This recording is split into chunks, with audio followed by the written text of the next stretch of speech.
I think I told you in an earlier podcast that my daughter, who is 16 years old, attends a secondary school for girls. She has now completed Year 11 and has finished her GCSE exams. In September, she will start at sixth form college. Most of the other girls in her year at school are in the same position. Naturally, they all want to celebrate the end of their time at secondary school. So, one day last week was Dress to Impress Day. All the girls dressed up in party dresses, high heels, and too much makeup.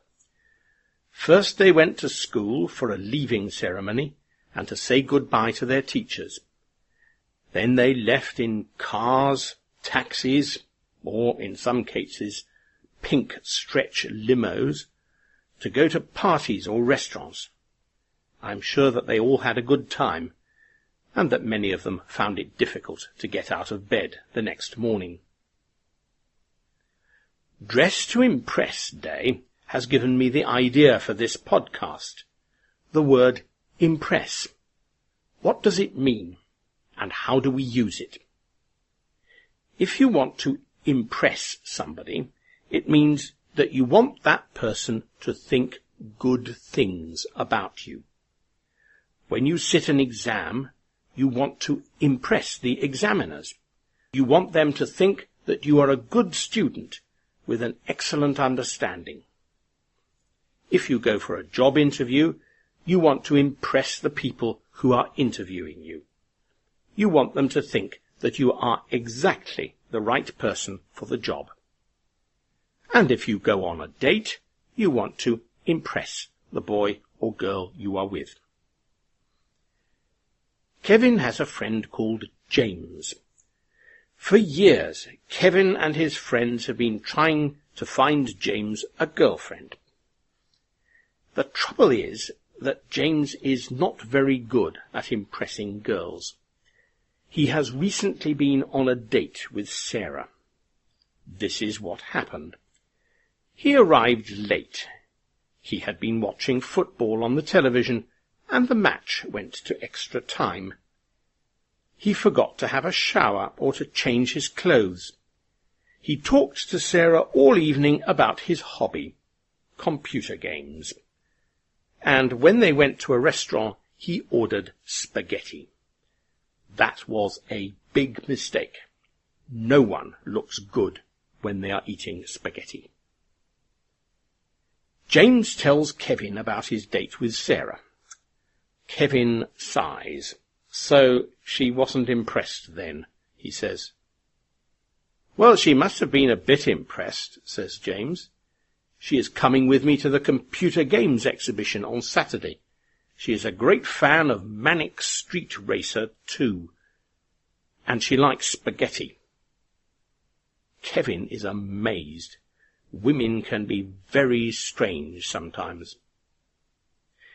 So James, surprisingly, has impressed Sarah. She has never before met a man who shares her passion for Manic Street Racer 2 and spaghetti. She thinks good things about James, even though he was late and forgot to have a shower. James has made a good impression on her. If the date had been a disaster, we could say that James had made a bad impression on Sarah. You will sometimes hear the expression, to have the impression that.